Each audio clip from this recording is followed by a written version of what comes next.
El libro de Génesis, el primer libro de la Sagrada Escritura, presenta dos leyes. La primera surgió antes del pecado y es tan eterna como Dios mismo. La otra existió después del pecado y fue clavada en la cruz. ¿Cuáles son estas dos leyes y cómo se relacionan entre sí?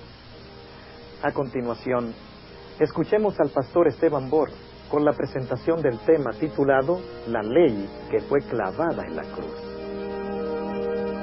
Padre, gracias te damos por habernos traído a este lugar con tu bendición. Pedimos al abrir tu palabra, que tu Santo Espíritu venga a nosotros y abra nuestras mentes y nuestros corazones para que podamos escuchar tu voz y podamos obedecerte. Te damos gracias por escuchar nuestra oración y por responderla en el nombre de Jesús. Amén. Quiero invitarles esta noche a buscar en sus Biblias, junto conmigo, la segunda epístola del apóstol San Pedro, el capítulo 3, y vamos a empezar leyendo en el versículo 15. Segunda de Pedro, el capítulo 3 y el versículo 15. Y necesito explicarles algo antes de leer ese pasaje. Y es que el apóstol Pedro era pescador de profesión. Es decir, el apóstol Pedro no tenía mucha educación. Y cuando leemos sus epístolas son muy sencillas y fáciles de comprender. Por el otro lado, el apóstol San Pablo era un hombre muy educado. Había estudiado en las escuelas de los rabinos. Había pertenecido al Sanedrín probablemente. Es decir, tenía muchos estudios. Y por lo tanto, el apóstol Pedro, vamos a leer en un momento, dice que el apóstol Pablo escribió algunas cosas complicadas o difíciles de entender. Pero vamos a encontrar que el apóstol Pedro no le dice a Pablo, bueno, tú escribiste estas cosas difíciles de entender, deberías haberte hecho más claro. Es decir, Pedro no culpa a Pablo. Quiero que noten lo que dice segunda de Pedro, el capítulo 3 y el versículo 15. Y tened por salud la paciencia de nuestro Señor, como también nuestro amado hermano Pablo. Noten cómo Pedro se refiere a Pablo, nuestro amado hermano Pablo. Según la sabiduría que le ha sido dada, os ha escrito también. Versículo 16. Casi en todas sus epístolas, hablando en ellas de estas cosas, entre las cuales hay algunas difíciles de entender. Es decir, el apóstol Pablo escribió algunas cosas difíciles de entender, pero noten lo que dice, entre las cuales hay algunas cosas difíciles de entender, las cuales los indoctos e inconstantes tuercen. ¿A quién le echa la culpa el apóstol Pedro? ¿A Pablo? No, a las personas que leen mal lo que escribió Pablo. Y dice, las cuales los indoctos e inconstantes tuercen, como también las otras escrituras, para perdición de sí mismos. Es decir, el apóstol Pablo escribió algunas cosas no tan fáciles de entender, lo cual significa que nosotros tenemos que tener mucho cuidado de la forma como estudiamos los escritos del apóstol San Pablo. Uno de esos pasajes que ha sido mal comprendido es el que encontramos en Colosenses, el capítulo 2. Por favor, busquen en sus Biblias conmigo, Colosenses, el capítulo 2, y vamos a empezar leyendo en el versículo 13. Colosenses 2, 13. Dice aquí el apóstol Pablo, y a vosotros, estando muertos en pecados y en la incircuncisión de vuestra carne, os vivificó juntamente con él, perdonándoos todos los pecados. Rayendo, ¿sabe lo que significa rayendo? Es una palabra que no usamos mucho ya. Significa eliminando, significa deshaciéndose de, significa cancelar, exactamente.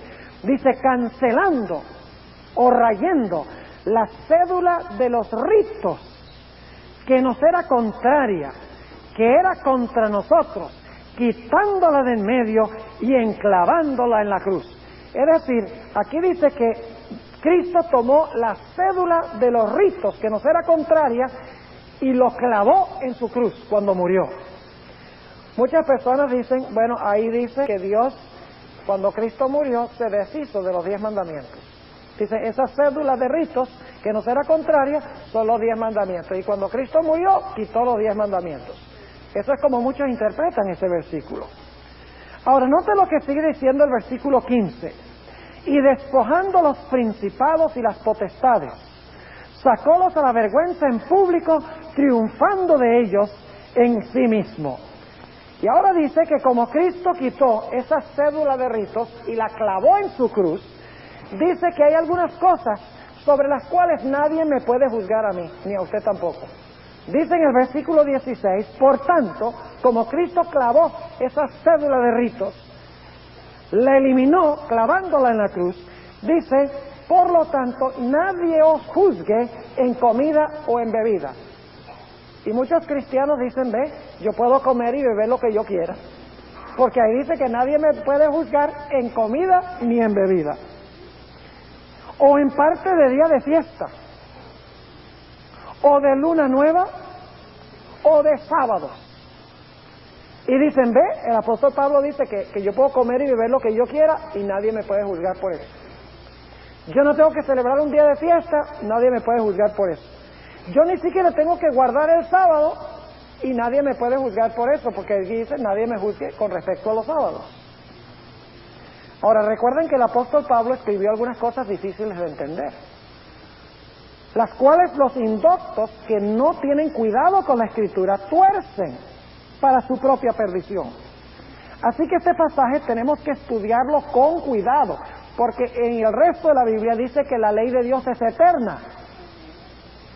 Así que ¿cómo puede decir algunas partes de la Biblia que la ley es eterna y que el sábado fue creado antes del pecado, y ahora Dios va a decir a través de Pablo que ya nadie puede juzgarme en cuanto al sábado porque ya el sábado es sombra de lo que iba a venir, pero la realidad es Cristo? La Biblia no se contradice, así que tenemos que tener cuidado en la forma como estudiamos este pasaje. Ahora volvamos al libro de Génesis. Y vamos a notar que en la Biblia hay 2 leyes. Por eso es que la gente se confunde aquí en Colosenses 2, porque no reconocen que en la Biblia hay 2 leyes. Hay una ley que existió antes del pecado y otra ley que entró después del pecado. Ahora vamos a Génesis 2 y el versículo 15 al 17 dice: tomó pues Jehová Dios al hombre y le puso en el huerto del Edén para que lo labrara y lo guardase. Y mandó Jehová Dios al hombre diciendo: de todo árbol del huerto comerás, mas del árbol de la ciencia del bien y del mal no comerás de él, porque el día que de él comieres morirás. Yo pregunto, ¿tenía Dios un mandamiento antes que el hombre pecara? ¿Sí o no? Este mandamiento lo dio Dios antes que el hombre pecara. Ya hemos visto que en este mandamiento estaban todos los principios de los 10 mandamientos, ¿verdad? Es decir, que la ley de Dios existía antes del pecado. Ustedes recuerdan que leímos en Ezequiel 28:16 y en 1 de Juan 3, versículo 4 y el versículo 8, que Satanás pecó en el cielo desde el principio. Y el pecado es transgresión de la ley. Esto significa que entonces si el diablo pecó en el cielo, tiene que haber existido la ley, porque el pecado es quebrantar la ley. ¿Me están entendiendo o no? Es decir, que la ley existió antes del pecado, la ley moral de Dios. Los 10 mandamientos existían antes. Ahora, noten que Dios le dijo al hombre: miren, yo tengo mi ley, yo quiero que ustedes guarden mi ley. Pero si ustedes desobedecen mi ley, eso va a ser pecado. ¿Recuerdan que leímos en Romanos 5:12 anoche que decía que a través de un hombre entró el pecado al mundo? ¿Quién fue ese hombre? Adán. Entonces, ¿Adán pecó? ¿Cómo puede haber pecado si no había ley? Si el pecado es transgresión de la ley. Tiene que haber existido la ley. Es decir, que Adán pecó, quebrantó la ley, eso fue pecado, y entonces Dios le dijo a Adán que como resultado del pecado iba a ¿qué? A morir. Noten Génesis 3:19. Dice, en el sudor de tu rostro comerás el pan hasta que vuelvas a la tierra, porque de ella fuiste tomado, pues polvo eres y al polvo serás tornado. Es decir, Dios dice, yo tengo mi ley, si tú quebrantas esa ley, eso es pecado, y si tú pecas, tú vas a morir. Ahora entonces, la ley existió antes del pecado. Esta ley, la ley moral, la ley de los 10 mandamientos, existió antes del pecado. Pero cuando el hombre pecó, Dios no quería destruirlo a él. Dios no quería que el hombre muriera. Y por lo tanto, el mismo día que el hombre pecó, ustedes recuerdan que se hizo un sacrificio en el huerto del Edén. Noten Génesis 3:21. Dice, y Jehová Dios hizo al hombre y a su mujer túnicas de pieles y vistiólos. ¿Qué necesitó suceder para que Dios pudiera conseguir túnicas de pieles? Tiene que haber muerto un animal. Ahora escuchen lo que voy a decir. El mismo día que Adán y Eva pecaron, deberían haber muerto, porque Dios dijo, el día que de él comieres morirás. ¿Por qué no murieron ese día? Sencillamente porque ese mismo día en el cielo, y ustedes dicen, ¿cómo sabemos que en el cielo?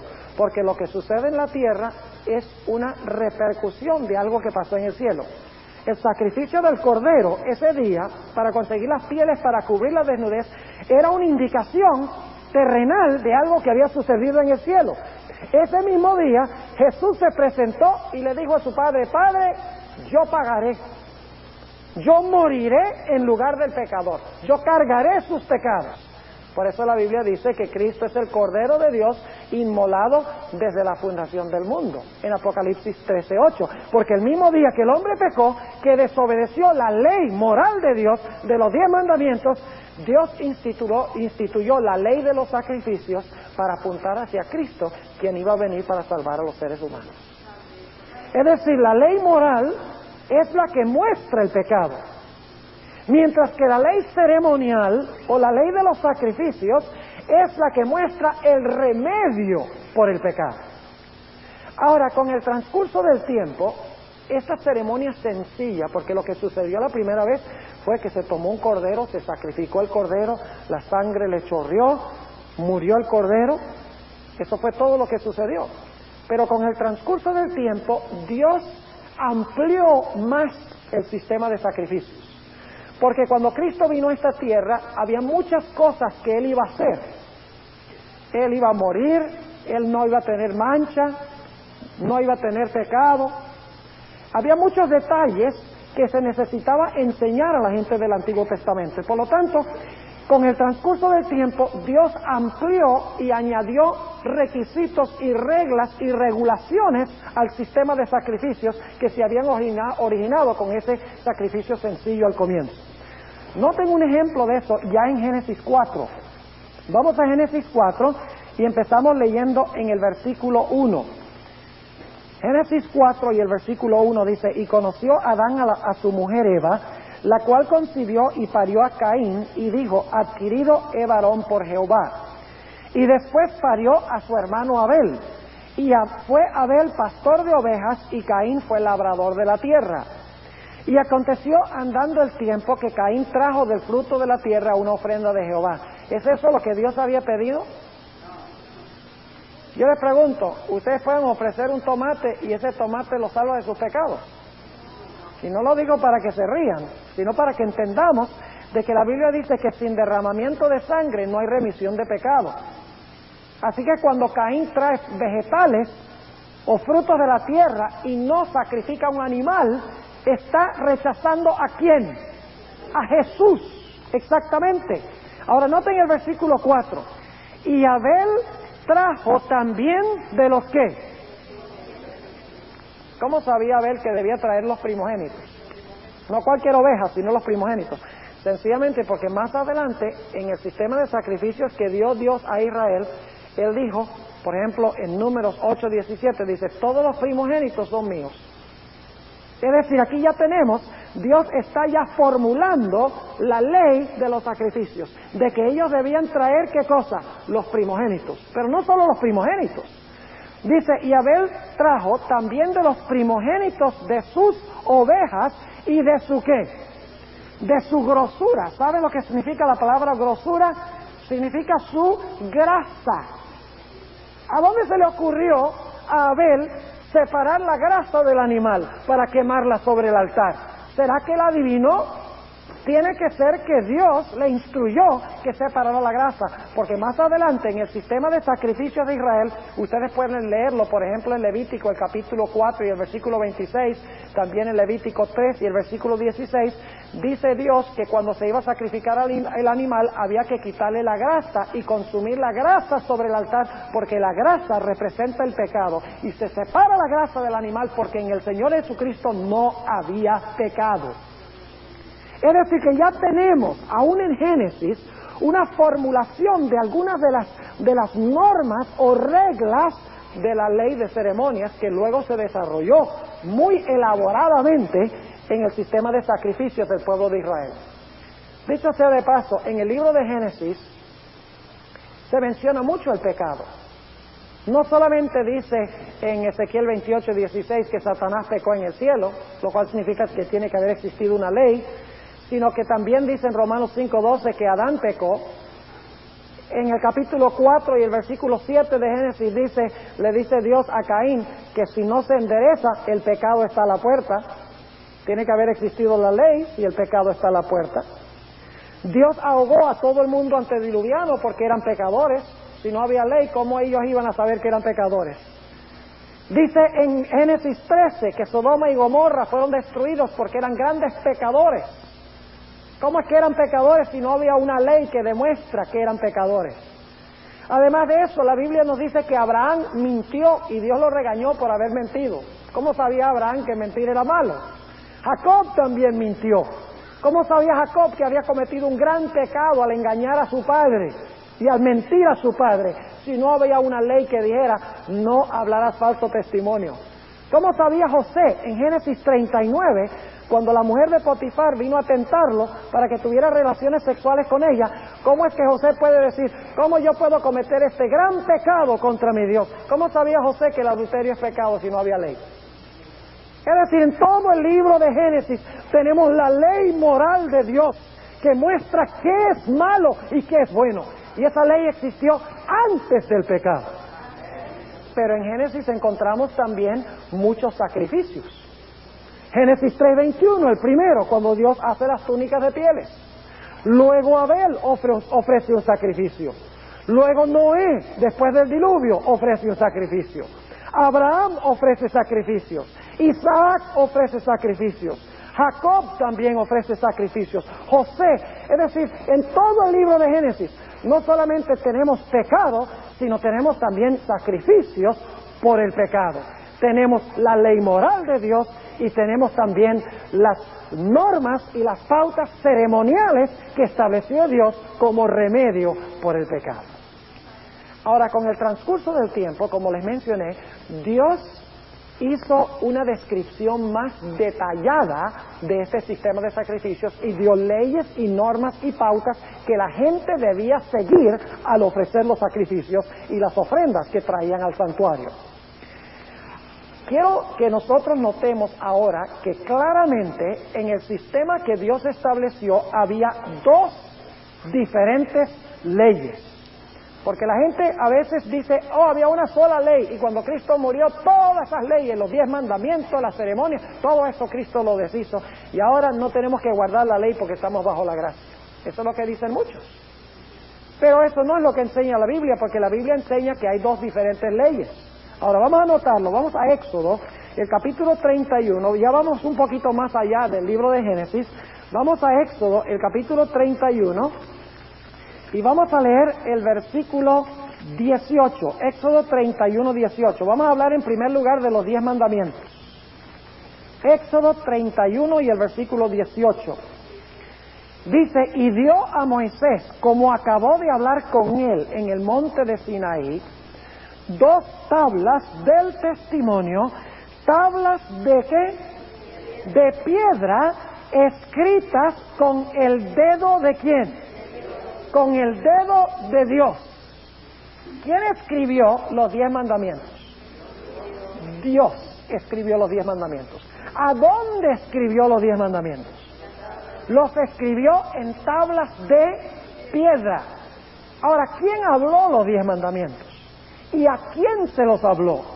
Vamos a Deuteronomio, el capítulo 5 y el versículo 22. Deuteronomio, el capítulo 5 y el versículo 22. Y quiero que noten aquí que Dios, después de dar los 10 mandamientos, dice algo muy interesante. Deuteronomio 5 y el versículo 22. Después de dar los 10 mandamientos, dice: estas palabras habló Jehová. ¿Habló quién? Jehová. ¿A quiénes? A toda vuestra congregación en el monte. ¿Cuál monte? Monte Sinaí, ¿verdad? De en medio del fuego, de la nube y de la oscuridad, a gran voz. Y no añadió más, y escribiólas en 2 tablas de piedra, las cuales me dio a mí. ¿Quién habló los 10 mandamientos? Dios. ¿A quién le habló los 10 mandamientos? No a Moisés, sino a todo el pueblo. ¿Está claro? Ahora, vamos a notar otro detalle muy importante. ¿A dónde fueron colocados los 10 mandamientos después que Dios le dio las tablas de piedra a Moisés? Las segundas tablas de piedra, porque las primeras Él las quebró. Pero cuando Dios le dio otra vez los 10 mandamientos en tablas de piedra, ¿a dónde las colocó Moisés? Vamos a Deuteronomio 10, es correcto, en el arca del pacto.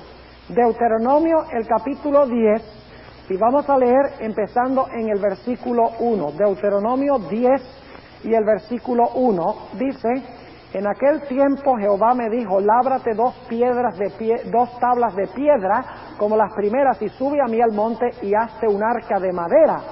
Y escribiré en aquellas tablas las palabras que estaban en las tablas primeras que quebraste, y las pondrás al lado del arca.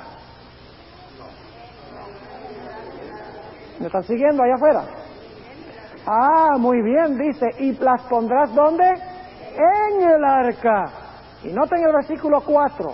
Y escribió en las tablas, conforme a la primera escritura, las 10 palabras que Jehová os había hablado en el monte de en medio del fuego, el día de la asamblea, y diómelas Jehová, y volví y descendí del monte, y puse las tablas en el arca que había hecho, y allí están como Jehová me mandó. ¿A dónde fueron colocados los 10 mandamientos? En el arca. Ahora repasemos lo que hemos estudiado. ¿Quién escribió los 10 mandamientos? ¿Quién habló los 10 mandamientos? ¿A quiénes les habló los 10 mandamientos? Directamente al pueblo de Israel, ¿verdad? ¿A dónde escribió los 10 mandamientos? ¿Y a dónde los puso? En el arca. Ahora vamos a notar que hay otra ley. Vamos al libro de Deuteronomio, el capítulo 31. Deuteronomio, el capítulo 31, y vamos a notar el versículo 9. Deuteronomio 31 y el versículo 9. Dice allí: y escribió Moisés esta ley. ¿Son los 10 mandamientos esto? ¿Moisés escribió los 10 mandamientos? Entonces, ¿hay otra ley?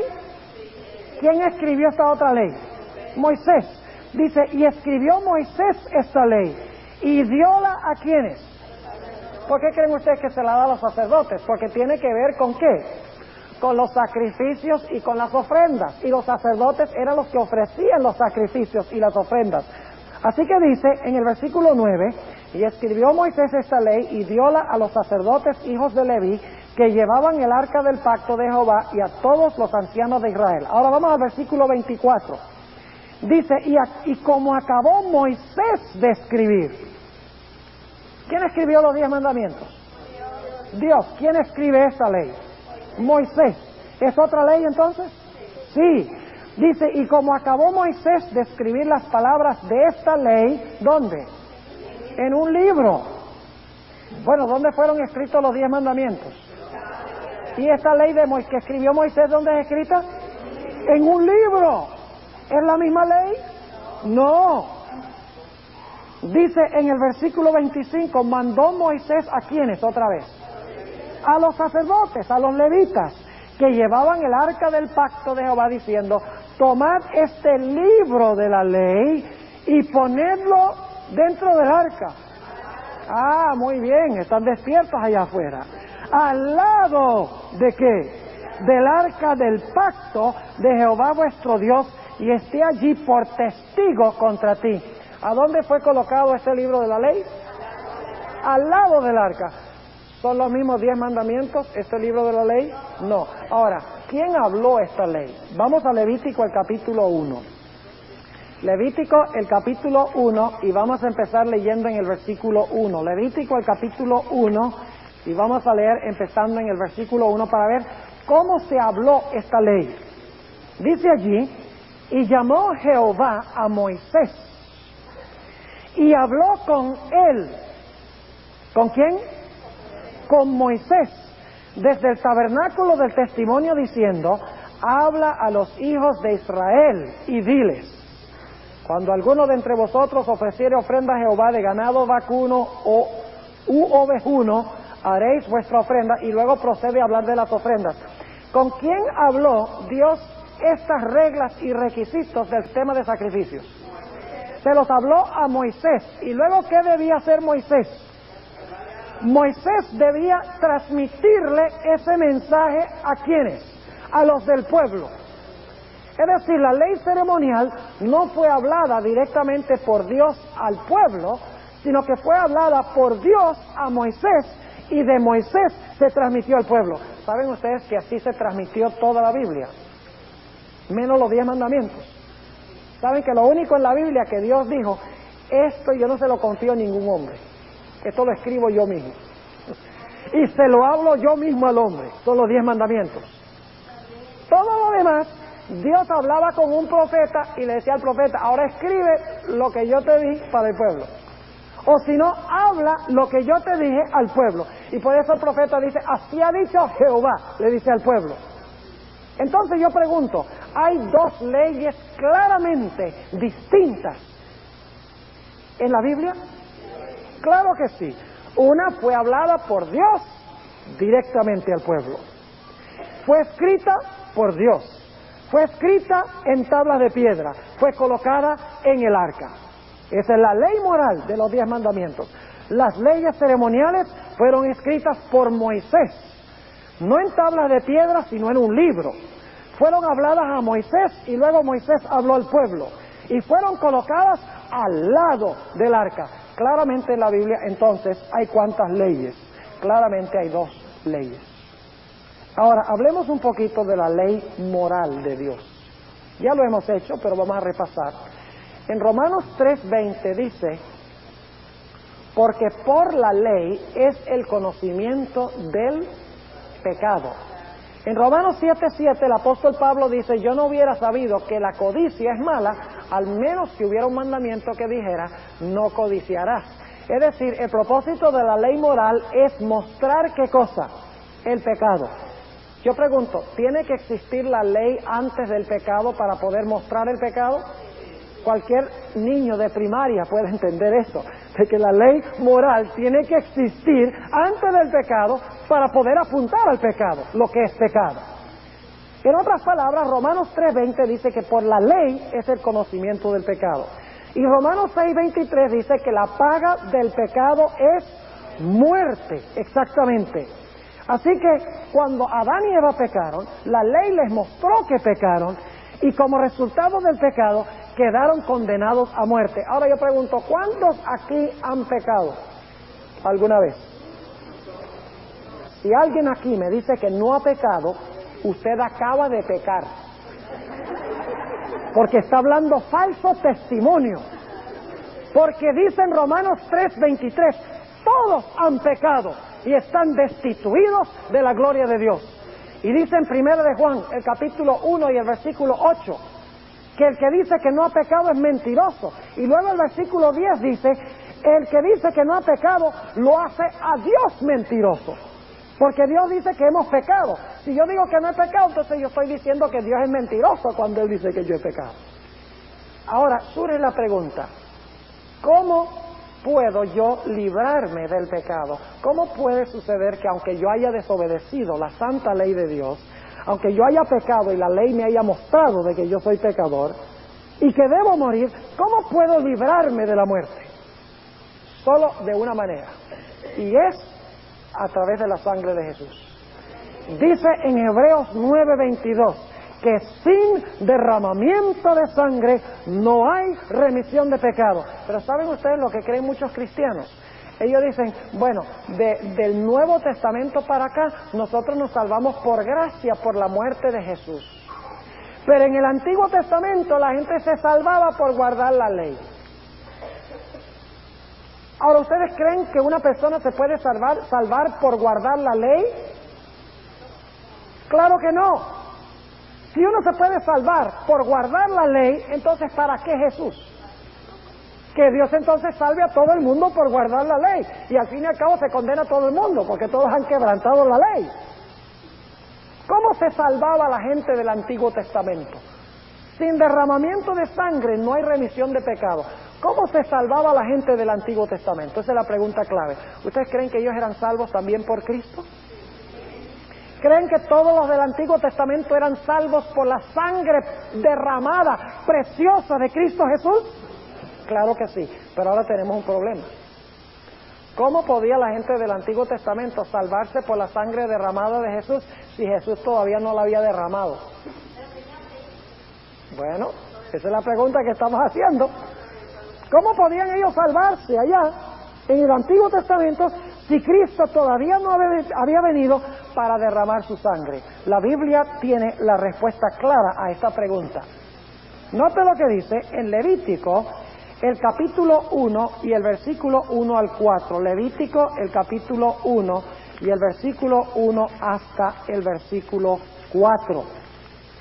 Aquí nos dice cómo podía el pecador librarse de su pecado en el Antiguo Testamento. Vamos a tomar un caso hipotético. Supongamos que una persona que vivía en una de las carpas de Israel fue a la carpa del vecino y le robó unas sandalias nuevas que el vecino se consiguió por allí. ¿Ustedes creen que eso es pecado? Sí, porque hay un mandamiento de la ley de Dios que dice no hurtarás. Ahora, cuando este individuo fue y tomó las sandalias y se las llevó a su carpa, pecó, ¿verdad? Y cuando pecó, se hizo reo ¿de qué? De muerte, porque quebrantó el mandamiento que dice no hurtarás, debe morir. Pero supongamos que el Espíritu Santo trabaja en su corazón y el pecador que se robó las sandalias dice, vaya, yo he hecho mal, yo he robado, le he quitado las sandalias a mi vecino, y se arrepentía de su pecado y decía, ahora yo tengo que morir porque yo cometí este pecado contra la ley de Dios y la paga del pecado es muerte, pero yo no quiero morir. Dios había provisto una solución. El pecador podía buscar un animal, un cordero, y podía llevar ese cordero al santuario.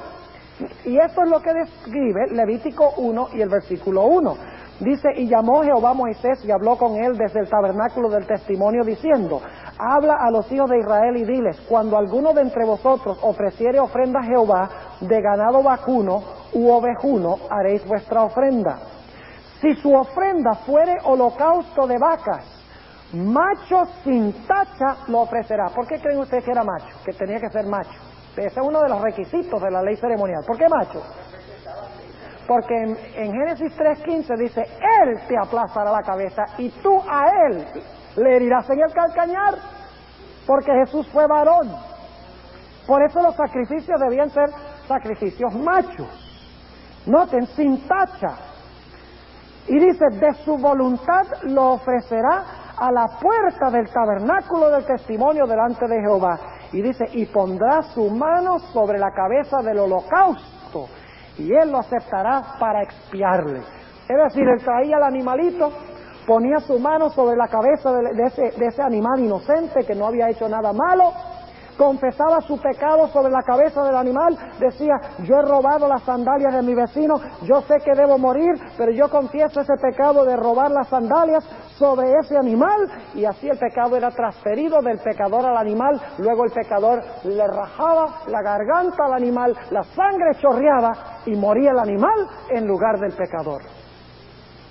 Pero yo pregunto, ¿ustedes creen que en realidad ese pecado era quitado por la sangre de ese animal? Dice en Hebreos 10:4 que la sangre de toros y machos cabríos no puede quitar el pecado. Ahora tenemos un problema, porque si ellos ofrecían el animal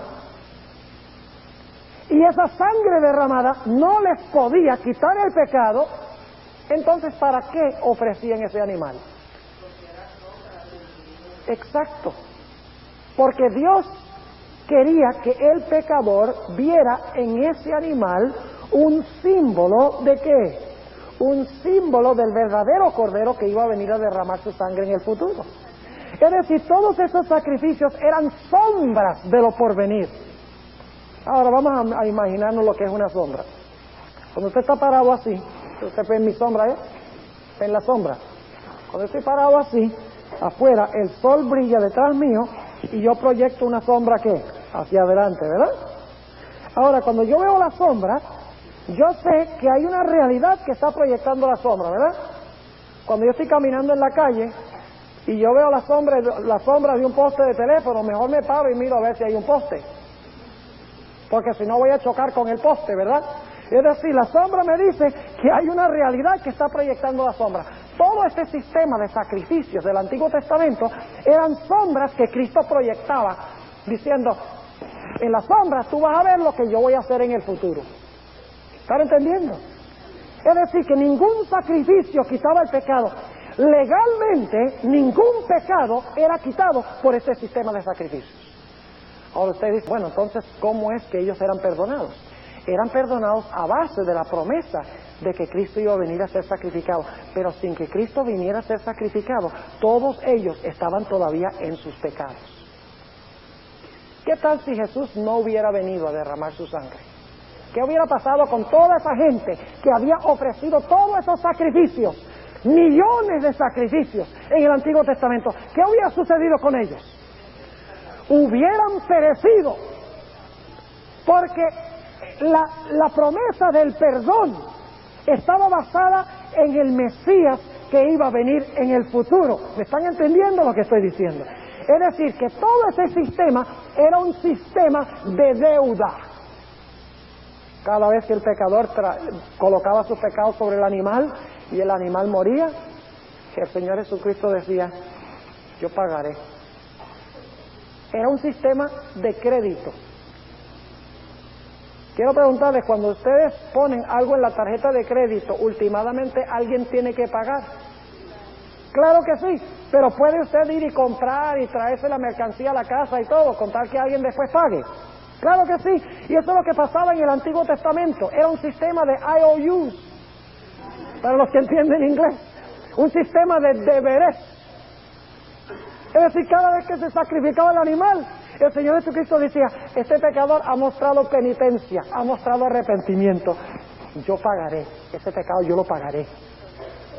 Pero en el Antiguo Testamento, cuando se traía la sangre del animal, el pecado no había sido legalmente perdonado.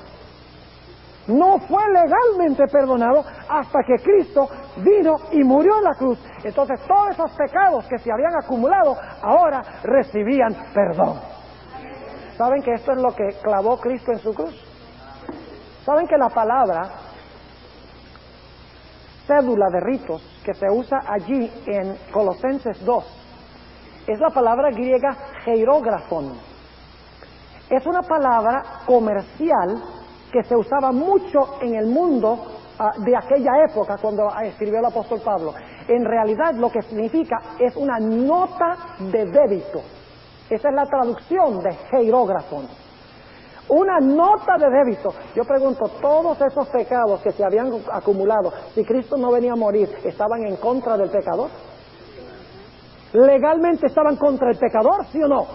Por eso dice en Colosenses 2 que esta cédula de ritos nos era contraria y que Cristo tuvo que tomar todos estos deberes, todos estos credit card bills, todas estas cuentas acumuladas, y tuvo que tomar y decir, ahora yo pagué con mi sangre.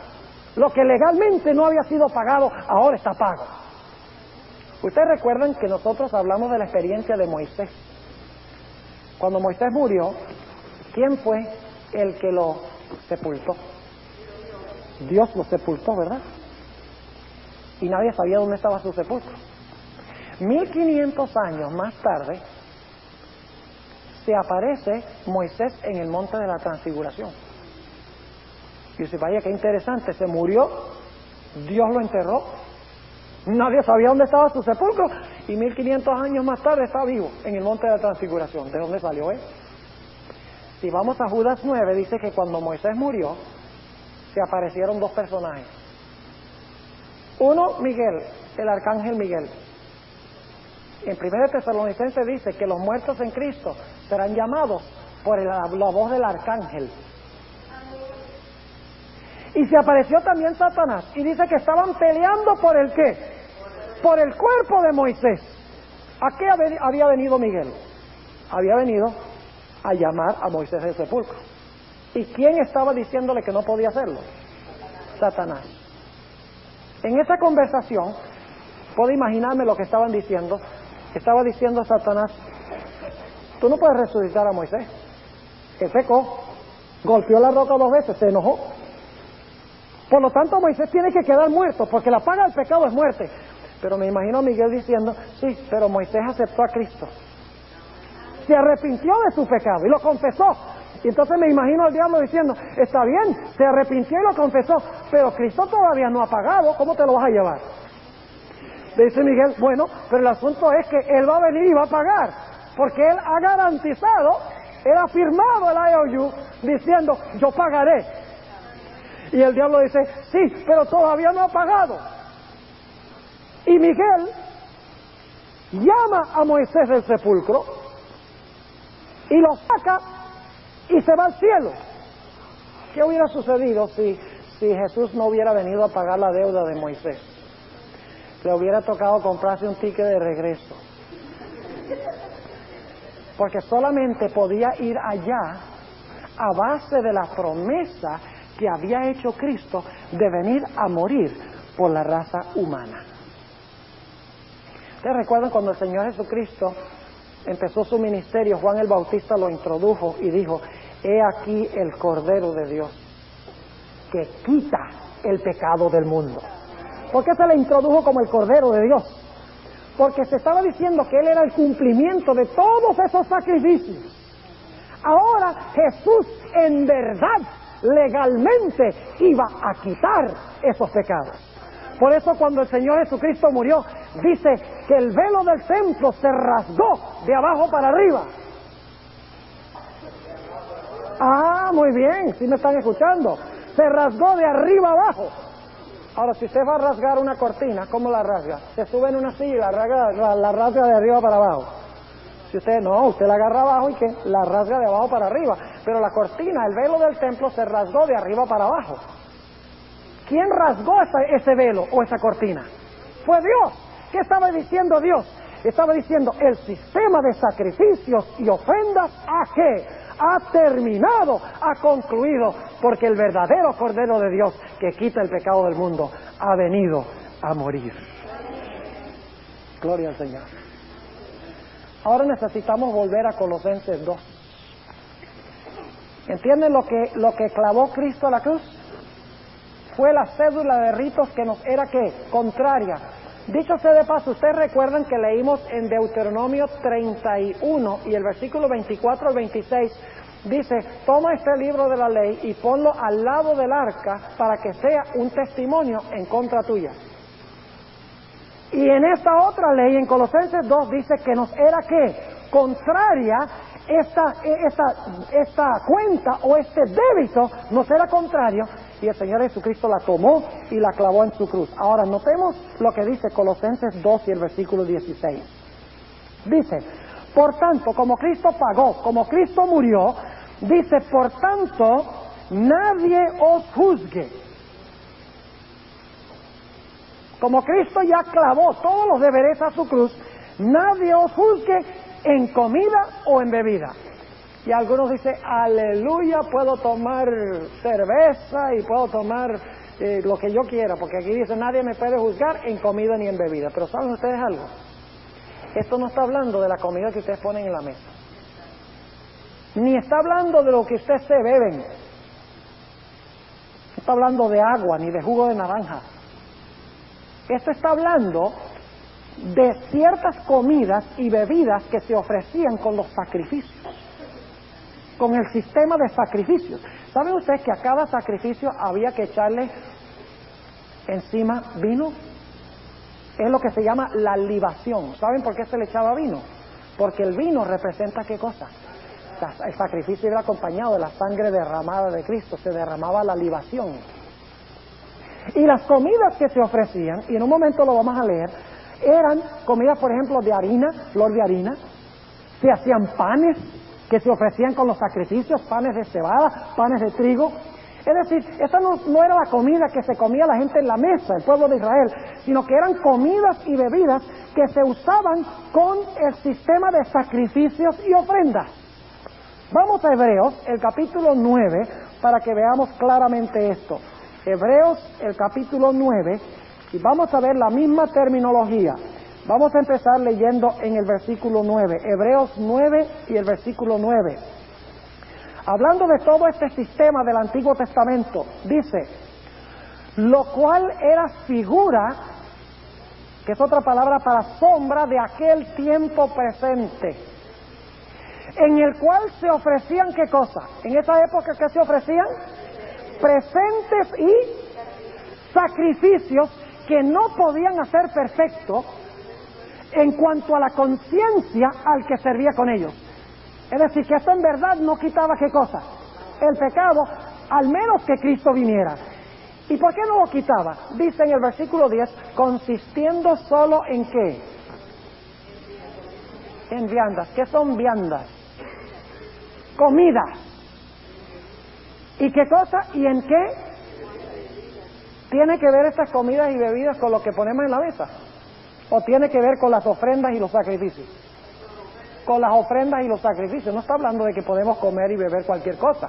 Está hablando del vino y de los panes y de la harina que se ofrecía con los sacrificios. Dice, consistiendo solo en viandas y en bebidas y en diversos lavamientos y ordenanzas acerca de la carne, impuestos hasta el tiempo de la corrección. Son impuestas hasta el tiempo de corrección, hasta un momento. ¿Cuándo es ese tiempo de corrección? Versículo 11 dice, mas estando ya presente Cristo, pontífice de los bienes que habían de venir, por el más amplio y más perfecto tabernáculo, no hecho de manos, es a saber, no de esta creación, y no por sangre de machos de cabrío ni de becerros, mas por su propia sangre, entró de una vez en el santuario, habiendo obtenido eterna redención. Es decir, todo este sistema de comidas y bebidas, etcétera, fue impuesto solamente hasta que viniera ¿quién? Cristo. ¿Yo tengo que ofrecer sacrificios hoy?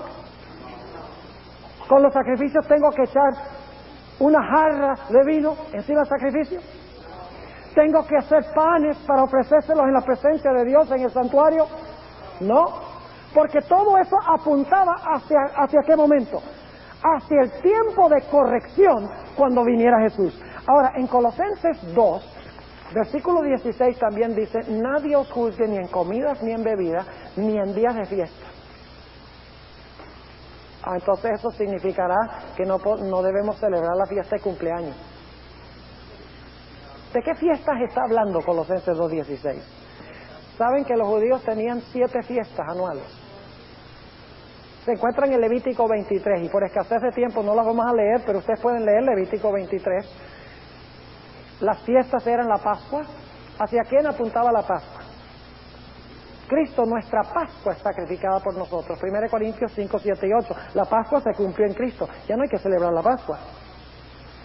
La segunda fiesta era el pan sin levadura. El pan representa a Cristo. Y sin levadura, porque la levadura representa el pecado. Cristo no tuvo pecado. Pero ya no tenemos que ofrecer panes sin levadura, porque ya la realidad, Jesús vino. La tercera fiesta, primicias. No hay que celebrar ya primicias. Porque dice en 1 Corintios 15... que el Señor Jesucristo ya resucitó las primicias de los que han muerto. Cristo lo cumplió. Tenemos Pentecostés, también fue cumplido, según Hechos, el capítulo 2. Estaba la fiesta de trompetas, estaba el día de expiación, tabernáculos. Todo eso apuntaba hacia Jesús. Ya nadie me puede juzgar si yo no celebro esa fiesta. Nadie me puede juzgar si yo no ofrezco sacrificios. Nadie me puede juzgar si yo no ofrezco bebidas y comidas con los sacrificios. También dice que nadie puede juzgarme en cuanto a luna nueva. En Números 28, versículos 11 al 15, dice que la luna nueva daba comienzo a todos los meses de la religión judía. El año religioso judío cubría un periodo de 7 meses. Empezaba en marzo y abril hasta aproximadamente octubre-noviembre, el año religioso. Y la luna nueva daba inicio a cada mes de ese año religioso. Nosotros ya no celebramos ese año religioso porque todo eso apuntaba hacia Jesús. Así que nosotros cada mes no tenemos que celebrar la luna nueva, porque ya todo eso se cumplió en Jesús. Ah, dice usted, pero ¿qué dice aquí de los sábados? Nadie me juzga en cuanto a los sábados. Bueno, el asunto es que también había sábados anuales, además del sábado séptimo día de la semana. En el mismo libro de Levítico, el capítulo 23, nos dice que había 7 sábados ceremoniales que se celebraban una vez al año, porque en esos días de fiesta todos debían reposar. Pero no eran el sábado semanal, eran sábados anuales. Alguno dice, bueno, pero las fiestas y los sábados no eran lo mismo. No, porque algunas fiestas no eran sábados. La Pascua era una fiesta, pero no era un sábado. El pan sin levadura era una fiesta y tenía 2 sábados. Ustedes pueden leerlo en Levítico 23.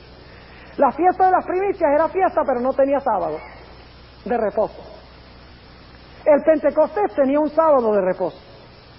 Las trompetas tenían un sábado de reposo. El día de expiación era día solemne de reposo.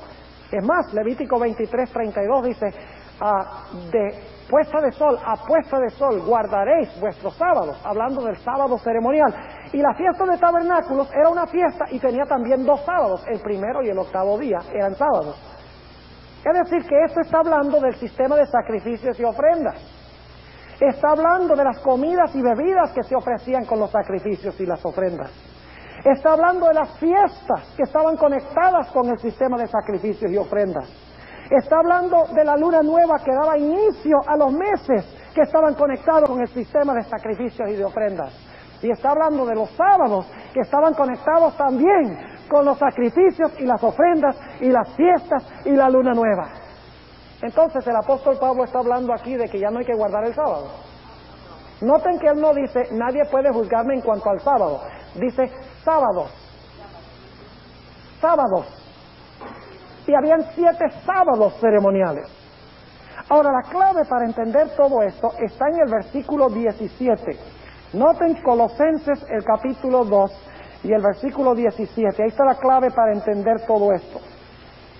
Dice allí, Colosenses 2:17, lo cual, es decir, todo esto que él ha hablado, todas estas cosas, comidas, bebidas, sacrificios, días de fiesta, luna nueva, sábados ceremoniales, él dice, todo esto era sombra de lo porvenir. Mas el cuerpo es de Cristo. Es decir, todo este sistema tenía el propósito de apuntar hacia Jesús, pero la realidad hacia la cual apuntaba todo esto es Cristo. Entonces mi pregunta es, ¿hay alguna base en este pasaje para decir que ya no hay que guardar el sábado? El apóstol Pablo escribió algunas cosas difíciles de entender.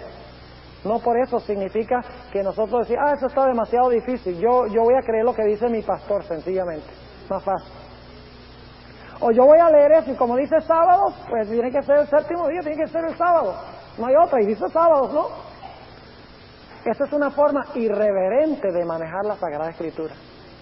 Porque Dios ha dado métodos, Dios ha dado un sistema por el cual nosotros debemos entender la Biblia, y es comparando un versículo con otro versículo, el Antiguo Testamento con el Nuevo Testamento.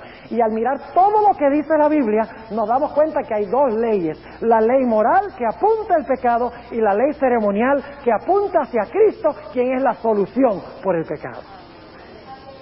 Saben ustedes que el sábado no era sombra de lo porvenir. El sábado séptimo día de la semana no era sombra de lo porvenir. Porque el sábado fue creado antes del pecado, cuando no se necesitaba ninguna cruz. ¿Se necesitaba la cruz antes de que el hombre pecara? ¿Cuándo hizo Dios el sábado? ¿Antes o después del pecado? Entonces, ¿tiene algo que ver el sábado con la cruz de Cristo? Absolutamente no. El sábado fue dado antes del pecado. Es parte del plan original de Dios. Algunos dicen, bueno, pero ¿acaso Dios no le dio el sábado a los judíos? Claro que le dio el sábado a los judíos, pero en ninguna parte dice que se lo dio exclusivamente a los judíos. Yo pregunto, ¿le dio también Dios a los judíos todas las promesas en cuanto al Mesías? Entonces eso era nada más para ellos, no para nosotros. Eso sí es para nosotros. ¿Le dio las reglas sobre comer y beber? ¿Exclusivamente a ellos? No, se las dio también a ellos. Porque Dios le dio estas cosas a Israel, no significa que era solamente para Israel. ¿Le dio Dios al pueblo de Israel el sistema del diezmo? ¿Le dio el sistema del diezmo? Eso era solamente para Israel entonces. Ustedes pueden ir a cualquier iglesia hoy en día y le dicen que el diezmo todavía está en vigencia. A pesar de que el Antiguo Testamento es el que habla del diezmo. El Nuevo Testamento tiene muy poco que decir del diezmo. Tiene menos el Nuevo Testamento que decir del diezmo que lo que tiene que decir en cuanto al sábado. El Nuevo Testamento dice mucho en cuanto al sábado. El miércoles en la noche vamos a tener nuestro segundo tema sobre el sábado. Y vamos a ir a través de toda la Biblia. Y nos vamos a dar cuenta que la Biblia tiene muchísimo que decir en el Nuevo Testamento del sábado. Del diezmo muy poco. Sin embargo, las iglesias hoy en día dicen, el diezmo todavía se aplica hoy. Eso no era Antiguo Testamento, pero el sábado no. ¿Por qué razón? Porque lo que afecta al bolsillo, ya ustedes saben cómo es la cosa, ¿verdad? Dios nos ha dado a nosotros la ley moral para escribirla en nuestro corazón. Dice, tomaré la ley y la escribiré en vuestras entrañas, en vuestra mente y en vuestro corazón. Y luego diremos, como dijo David, me deleito en hacer tu voluntad. Tu ley está escrita en mi corazón. La ley moral nunca ha sido eliminada. Apunta el pecado. Y Dios quiere escribirla en mi corazón para transformar mi vida. ¿Quieren ustedes que Dios transcriba su ley en su corazón?